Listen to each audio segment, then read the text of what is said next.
In a way, I think it's unfair to set survivors up for the unrealistic idea that this grief can just resolve and be brought to a soft landing. I think it's healthier and more honest and safer to recognize that this grief is going to come flying in from time to time.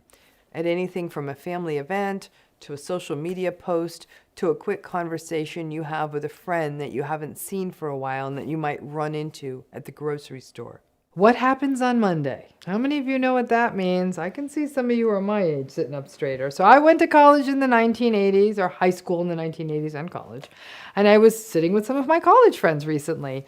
And one of them was actually, she was talking to me, giving me some professional advice. And she says to me, remember the Breakfast Club, Ramani? What happens on Monday? And I was like, oh, that's right. What happens on Monday? Now, for those of you who didn't see the film, you really should, because it was actually one of the best of that time. There's a statute of limitations on spoilers, so I'm going to tell you what happened. So throughout this, there's an all-day Saturday detention in a high school, and people come together, and very unlikely couples come out of it. And at one point, at the end of the day, one of them looks at the other and says, what happens on Monday? And it's a reference to the fact that the sort of surreal cocoon of that all-day Saturday detention is going to look very different on Monday when everybody's back at school, because there are only like six kids in this detention.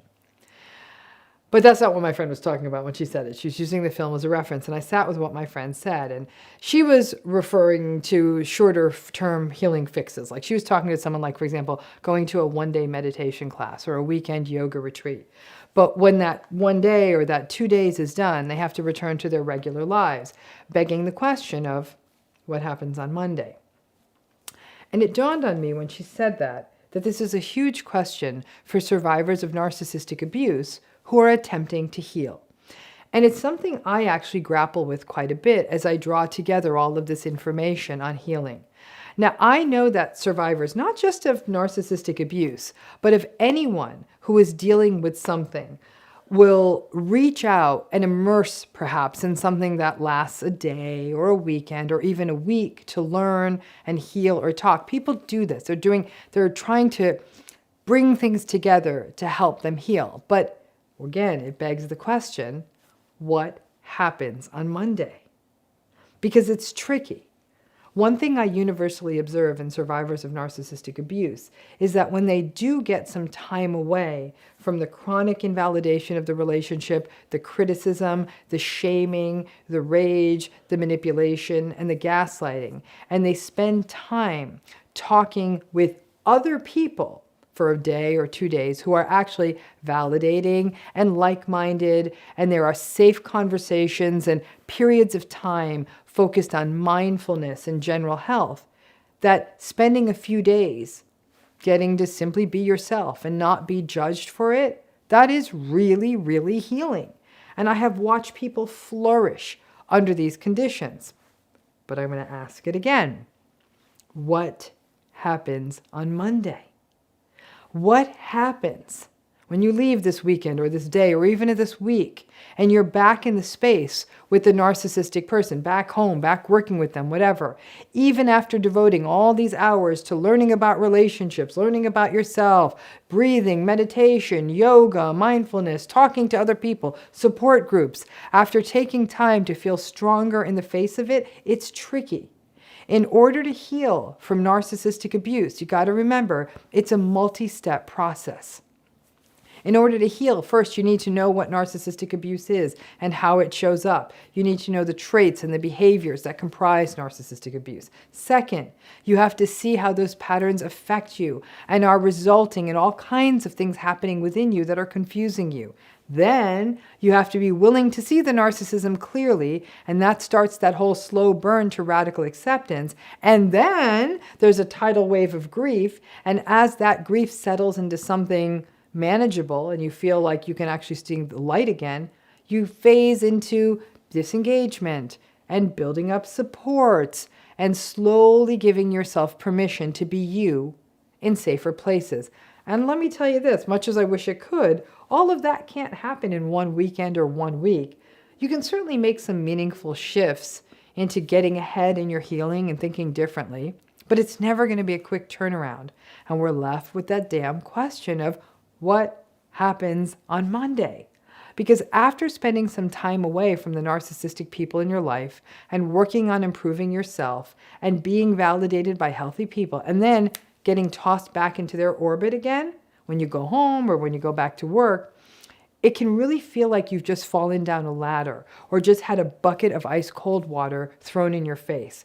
It can feel like all those gains you made over the course of that week, they rapidly dissipate, and that all the things that you learn aren't enough to stop that feeling of despair and hurt and grief and depletion that all arise when you are in the presence of the narcissistic individual, and to go from feeling whole and supported and even hopeful to back to despair and grief can make healing feel impossible. What happens on Monday is that all of us are reminded of the painful truth that we actually would do better in our lives in most cases if the narcissistic person or people were not in it. But it may not be possible to get out of the situations that we are in, so our attempt to heal can become an almost painful reminder of the stark difference of a few days away with supportive people and coming back into an invalidating space. And you can see why so many people get lost in betrayal blindness or remain in denial and just don't want to address it. If you feel you can't make big ticket changes like getting out of the relationship, that contrast between a space of supportive people and simply being with a narcissistic person, it's just simply too destabilizing. So it's just easier to not recognize it. I have always cautioned people that healing from narcissistic abuse takes time. It takes time to connect the dots on all of this, to absorb it, and then to slowly heal. That's not to say that taking steps such as weekends away, retreats, or other offerings that allow you to learn useful coping skills, meet other survivors, and feel seen and heard is a bad thing. No matter what, at a minimum, experiences like that give you more tools for a toolbox.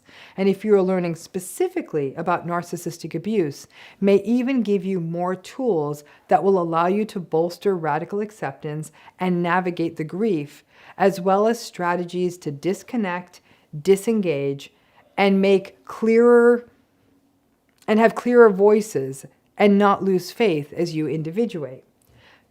Because Monday does always come. And after a few gaslighting moments, after you leave whatever healing space you were in or supportive people you were with, the resolve you had when you come off a healing experience can just dissipate. The key is to recognize that healing is small steps up a steep mountain, and that there is no magic to healing. It's hard, brutal, painful work, heartbreaking realizations, brave leaps into the unknown, and an excavation of the self. I know that forget even going to a healing weekend or a retreat. Sometimes you might even just take 3 days and go on a friend's weekend and be with old friends where it's familiar and you feel seen and heard. And you feel like a human being again, even after 2 or 3 days, and then you have to go back into the narcissistic relationship. It's for this reason that, yes, those weekends can help, but they're often not enough because you're always left grappling with what happens on Monday. And if it's spending time with a narcissistic person again, it can feel like a big setback. Well, you're probably going back to where you started when you left on your sort of retreat experience.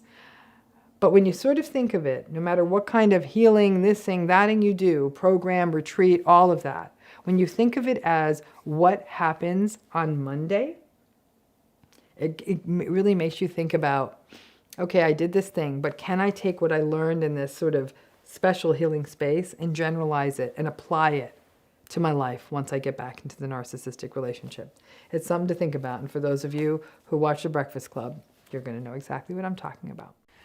So I want to talk a little bit about how culture plays a role in radical acceptance and even powerlessness, right? Because people really don't like the idea that narcissistic people really don't change much, that it's a personality, and it's a personality that's particularly rigid, and that folks with these personalities don't have a well-formed capacity to reflect on their behavior or recognize that their behavior is a problem or harming other people or caring if it harms other people, and instead will shift the blame onto other people. So there's really no drive to change, right? The radical acceptance is around the idea that a narcissistic person's behavior generally won't change. So let's put a finer point on that.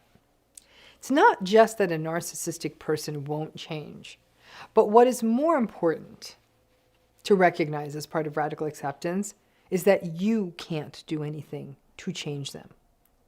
Once you get your head around that, that may be where, as pain and grief-filled as that recognition is, that you finally turn the corner on healing.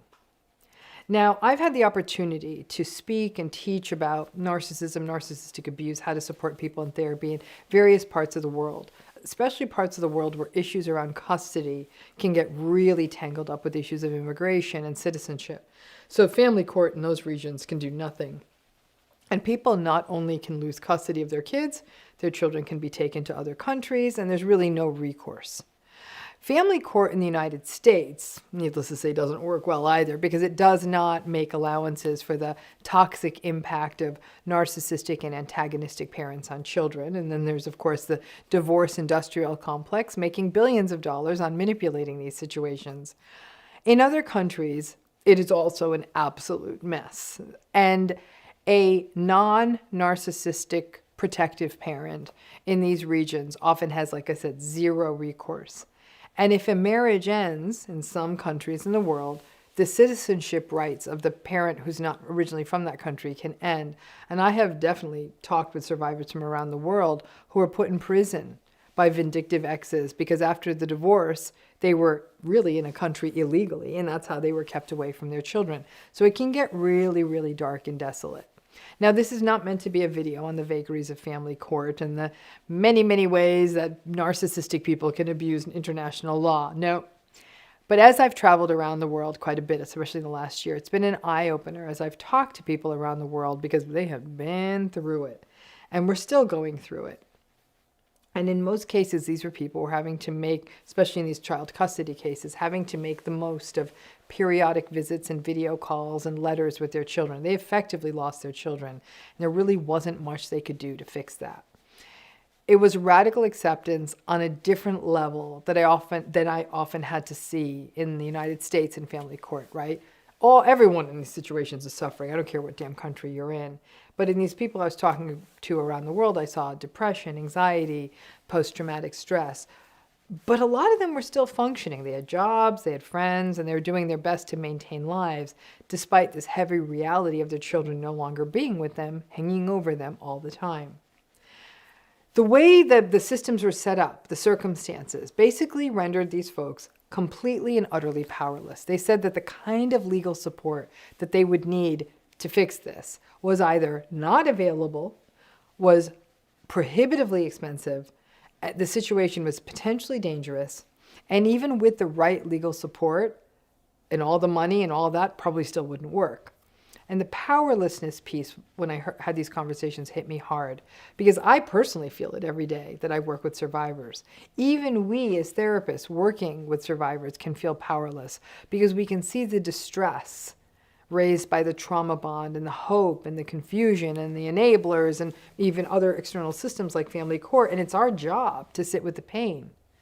I have to say that therapists probably do have revenge fantasies about the narcissistic person in these clients' lives facing some real consequences someday, but it's probably not going to happen.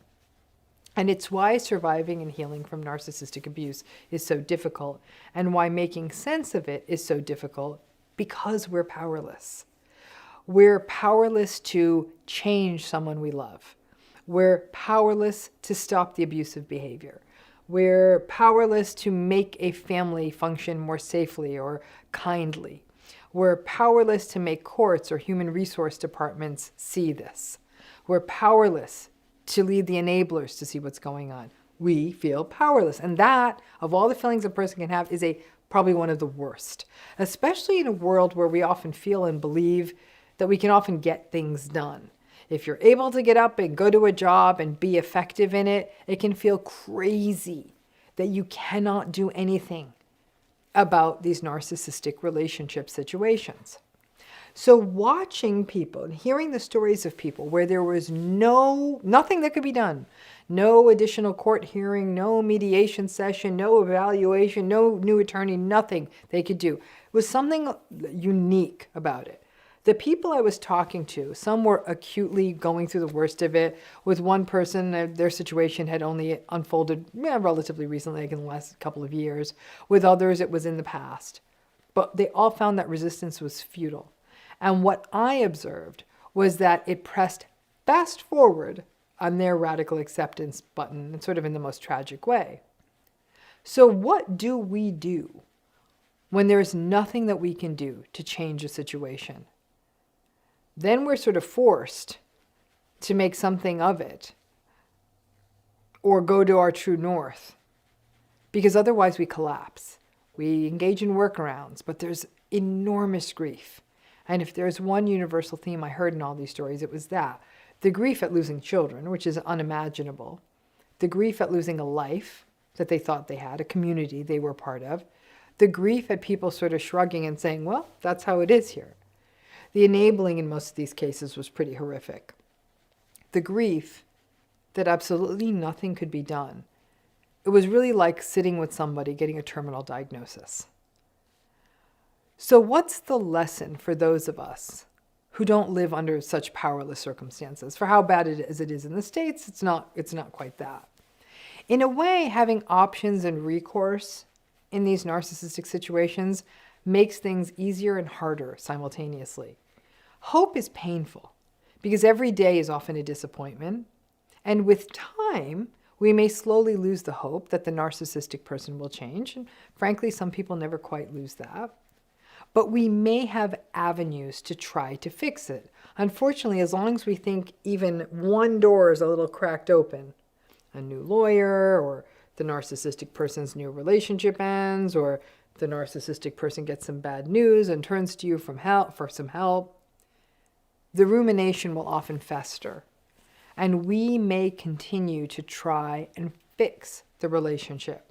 For example, maybe if I say it this way, maybe if I just go to their dinner, maybe if I give them the money, maybe if I move to that house closer to them, maybe if I take out a bigger loan and get the bigger house, maybe if I got married to that person they want me to get married to, maybe if I quit my job, maybe if I never ask them to do anything, right? You know what the bargaining looks like. We start to make impossible promises to ourselves. Like, maybe if I could just need nothing and take care of everything myself and never complain, then this could work. That little passage is straight from one of my journals years ago. Those stories I heard were stories where these people I was talking to came to the inevitable and permanent conclusion of these relationships a lot more quickly because the structures around them shut down all of their options and effectively gave them no options. It hurt and agonized and pained them. And either people in these situations collapsed, which some people did under these circumstances, and therapists were telling me about that, or they kept on keeping on. But when it was so real and physical that their children were taken away from them or taken to another country, or or the person was forced to move out of that country, and there was still some self-blame, things like, I should have been more savvy about the laws in this place. But when the vindictiveness and entitlement were so culturally and societally protected that there was no sugarcoating the cruelty of these patterns and personalities, what all of these people told me to a T was like, it was unmistakable. You had to see how toxic these personalities were.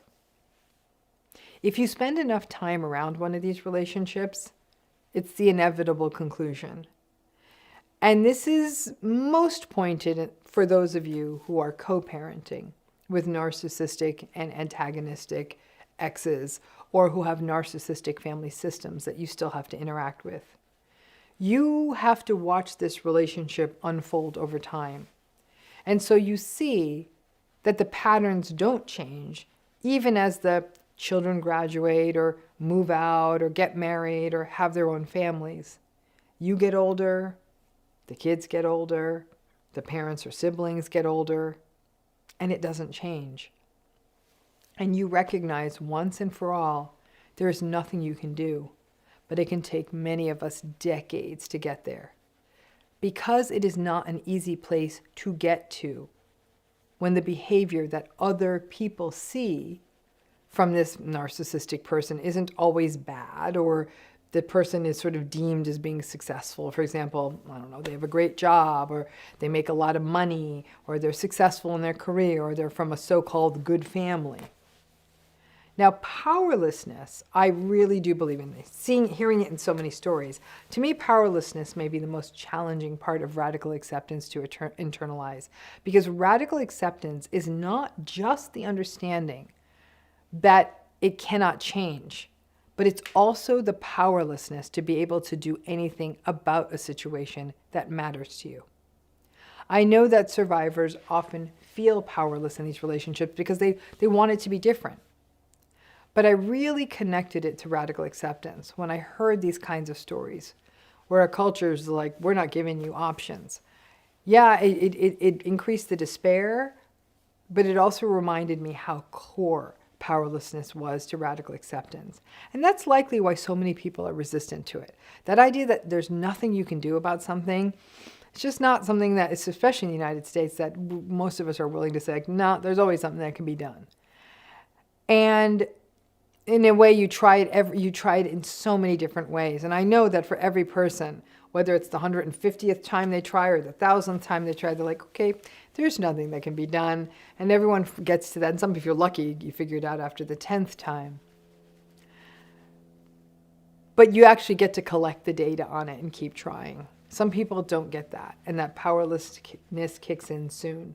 And then it's either about giving up or getting up and continuing to live armed with the knowledge there actually is nothing else you can do. Like I said, it's the hardest part of radical acceptance, but these stories from around the world reminded me how much powerlessness is the core of that entire system of radical acceptance. If you've been through a narcissistic relationship, especially with a long-term committed partner or close family member, you know from grief, right? This isn't that gut punch sadness that happens when someone you care about deeply dies, or that lingers, and that grief then after someone dies that might slowly resolve into a world that obviously looks different but feels bearable. This grief of the narcissistic relationship often doesn't end while either of you are still alive. Now, we often see grief as a process, as something that we go through, and that's not easy, but that does slowly can end us up in places of acceptance and meaning and purpose.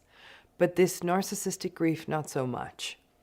I myself recently experienced this in a family setting, and more days than not, I have a very busy life. I write a lot, I write lectures, I'm teaching people about narcissistic relationships, I work with individuals and groups going through narcissistic relationship. I have other stuff in my life that keeps me very busy, so it's good. I also know me staying this busy is also a trauma response. If I work enough, if I work so much, I really don't feel as much. And then I get arrogant, and I get arrogant enough to think like, oh, this grief isn't going to come back and bite me. But some days come up, and just when you or I think you have it all figured out, you might be interacting with one of the narcissistic people who has had or continues to have a profound effect on your life. And you see that nothing has changed, that their behavior is still hurtful, or you might get a glimpse of and listen to the stories and the lives of people who didn't have the same path as you and how differently that they're able to go through the world. And that grief is like an icy dagger that comes out of nowhere and it pierces you again. And you're shocked. Because for so many of us, especially when we do have these busy lives, we often think we have it figured out until it comes back and it gets us. The grief of narcissistic relationships is complex because no matter how much you radically accept, no matter how much you do that, that doesn't take away the hurt and the harm. Radical acceptance definitely lifts actually a lot of the self-blame, and it definitely sets you up better for the future and future relationships, or even the future of this relationship, because you aren't as surprised by their manipulations and their betrayals and their hurtful comments and their contempt. But those things hurt, even when we are no longer surprised by them. We're still hurt, but we're not as shocked, probably not as confused. But at those times of hurt, the grief can come up anew. And maybe it is the grief of how this relationship shaped us, the grief of how long we held on to that relationship, hoping it would change, the grief of recalling what we did lose or how much of ourselves we lost or the time we lost or the people we lost. You may go no contact, and then for some reason you're back in it again. You may have sporadic contact with the narcissistic person or system, and then when there is contact again, that icy grief dagger comes right back at you. Listen, you might even have forced regular contact. For example, co-parenting is a great example. And each time the problem behaviors are revealed and re-revealed to you, you may no longer be surprised, but you still feel not just anger and frustration, but also that sense of loss and grief. The grief doesn't really resolve. It's sort of the loss that keeps on giving. And it's not a one-off. There are other traumas, for example, that in life that can feel like more of a one-off. For example, a terrible thing that happens one time, and that can certainly stay with a person for many years, even a lifetime. But the challenge of narcissistic relationships is that they just keep being unhealthy each time we interact with them. Trauma generates grief. However, the relentless relational trauma that happens in narcissistic relationships often means alongside that, you are sort of caught in this perpetual grief loop. So what does that mean? Does it mean that if you've gone through or going through a narcissistic relationship that you're doomed to be sad? Not necessarily. But you have to be prepared because this grief, it may unexpectedly kick your knees out from under you. Much as healing is about the realistic expectations and radical acceptance of what all of this narcissistic stuff is. And we do this so we're not surprised and shocked and self-blaming down the road. Some of your realistic expectations and radical acceptance also have to be about the grief, recognizing that it is inevitable that you will be sad when you encounter and re-encounter this relationship or these relationships. You may only go home for the holidays once per year, but that grief will probably hit you anew each year. You may think you've got it all figured out, you've got it all under wraps, but then you may be in the presence of someone who is not navigating a narcissistic family situation or divorce, and you may be hit with the grief of what your life could have been or what you didn't have, and it will hit you anew each time.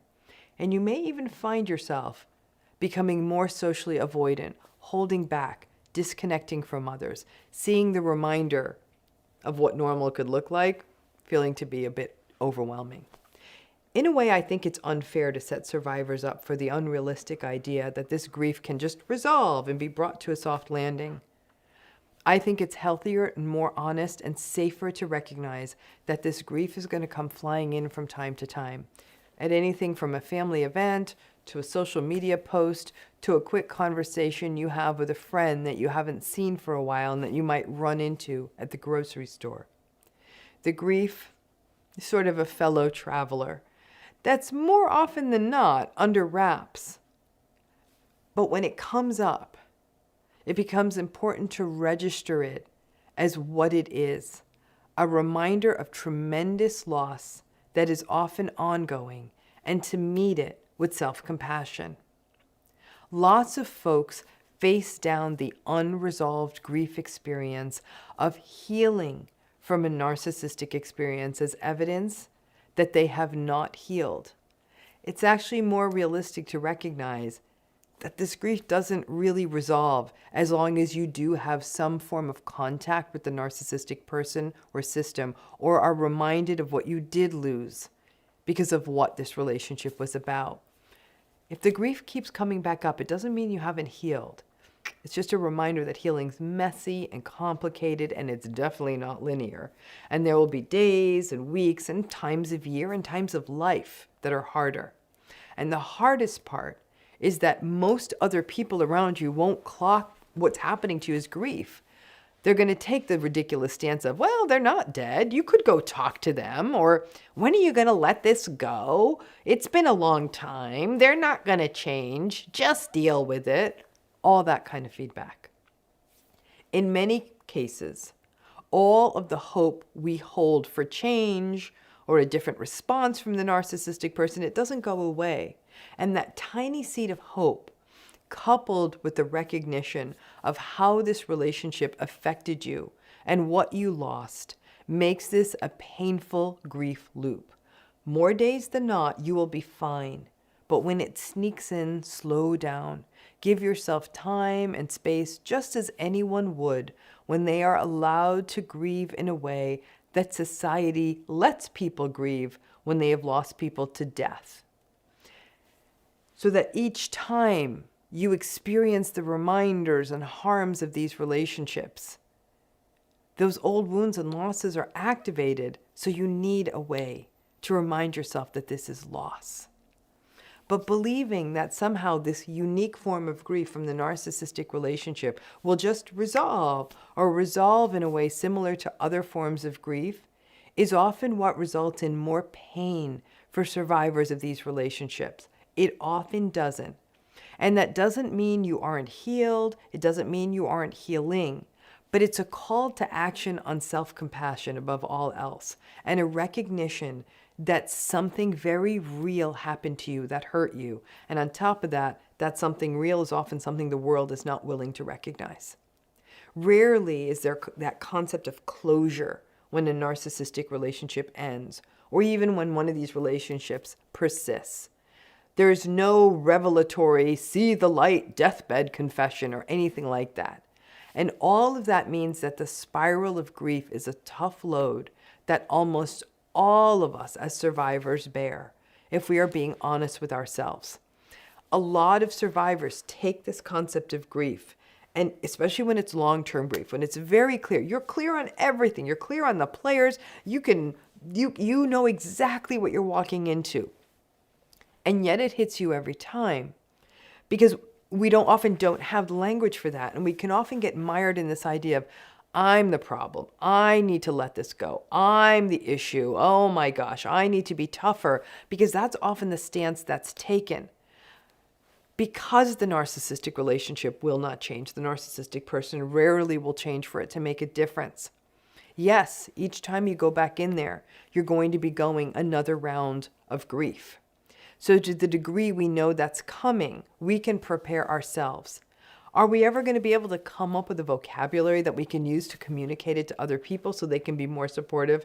Probably not. I mean, that's a real problem and that survivors have to endure. But at a minimum, the key is that when it comes in, that you can catch it and say, whoo, that one's taken me down for a minute. And as someone who recently experienced this, I have to say that it was very much I felt it. It was like this unbelievable fatigue. Ironically, I ended up getting sick in the weeks afterwards. So it really does take a toll, but being willing to acknowledge it for what it is and recognize, like the death of someone, we can't bring them back.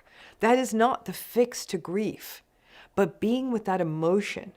When someone dies, we have rituals and routines, and we often allow ourselves to slow down for a minute.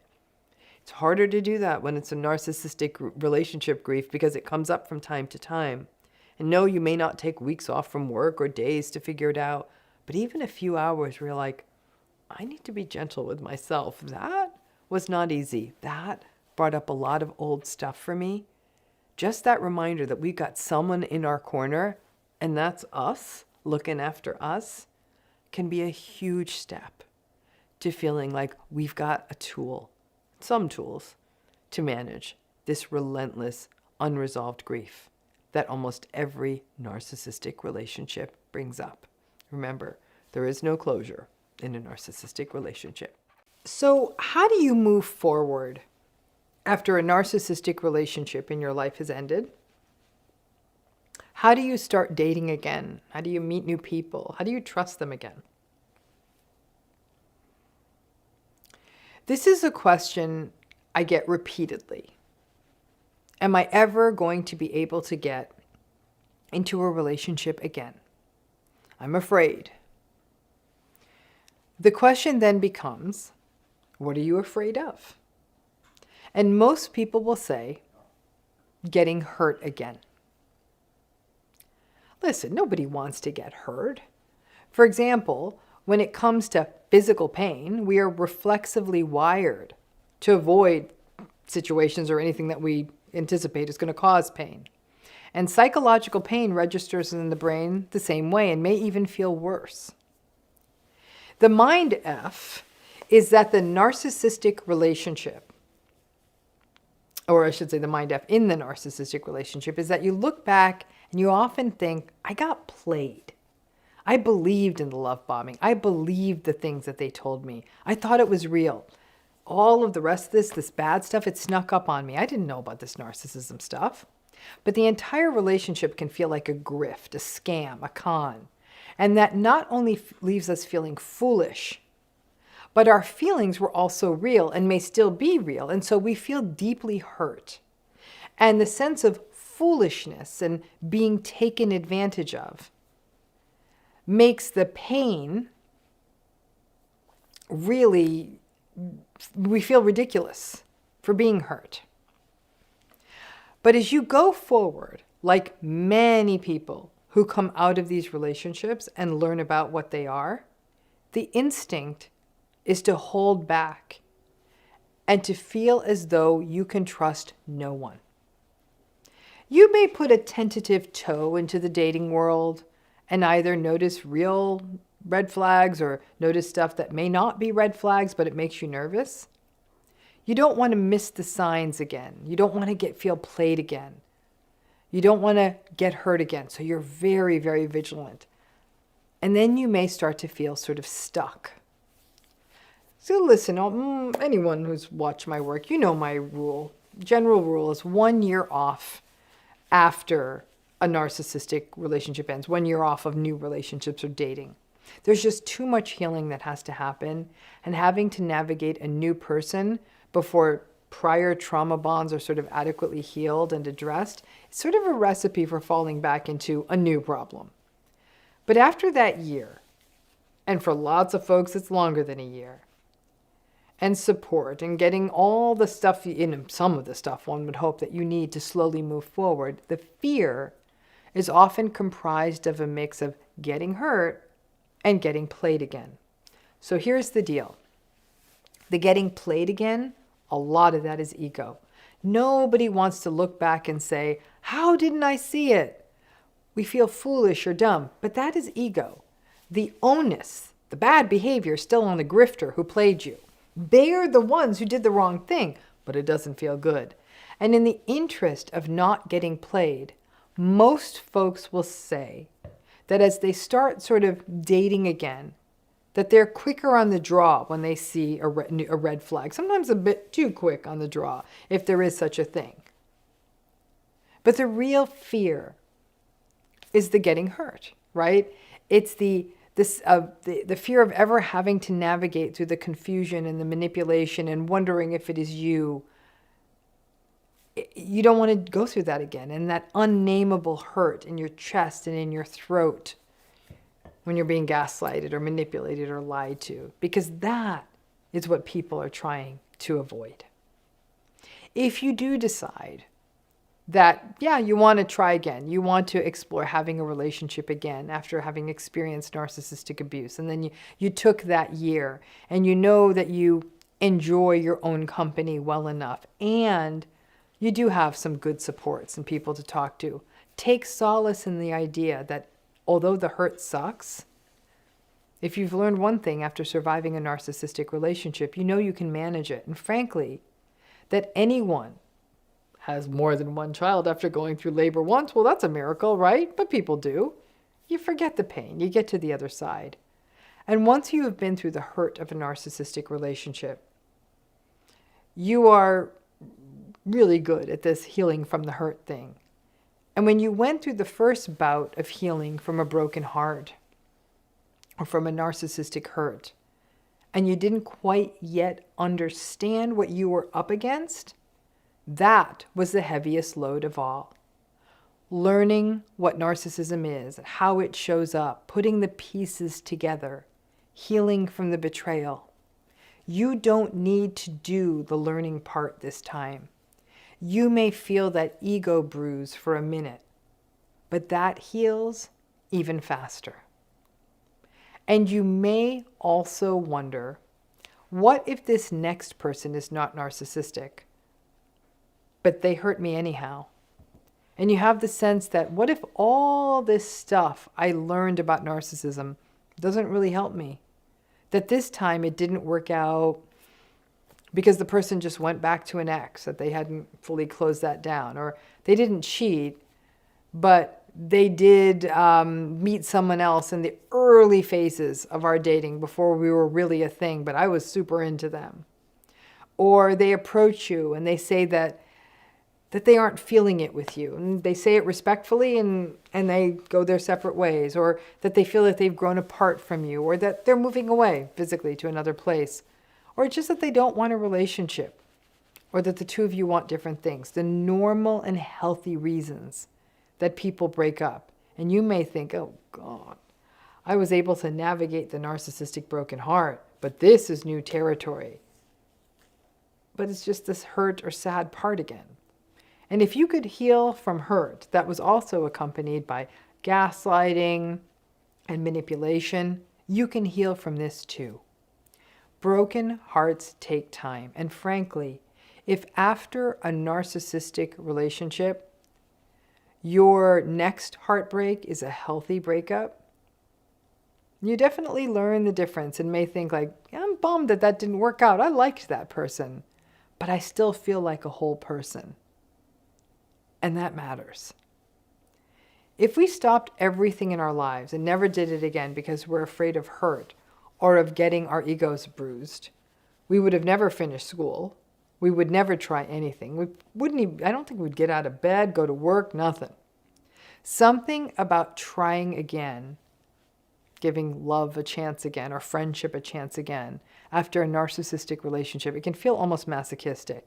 And in my experience, most people initially overcorrect and walk away from relationships that may have actually even had some potential because of some of the pinkish flags that show up. Believe me when I tell you, you will survive. We all did. Scraped knees and crushes who didn't know we were alive and failing a final exam and even much bigger stuff. Deaths and illnesses and financial hits. And you will survive the next heartbreak that comes after a narcissistic relationship. And who knows, maybe there won't be another heartbreak. You've got to hold some space for that possibility as well. But when you are a human being, there is no avoiding pain. It's tempting to try to avoid pain, and in fact, anxiety disorders really are people who are systematically trying to avoid anything that frightens them or scares them or could hurt them. And then the net result of that is that you may never leave the house. But you won't know until once you feel you're ready, you try. Listen, you're a genius at recovering from hurt. And armed with that, take it slow. Not everyone is narcissistic and not everyone is untrustworthy. And while you are healing or in the middle of it, it can feel that way, but it's not true.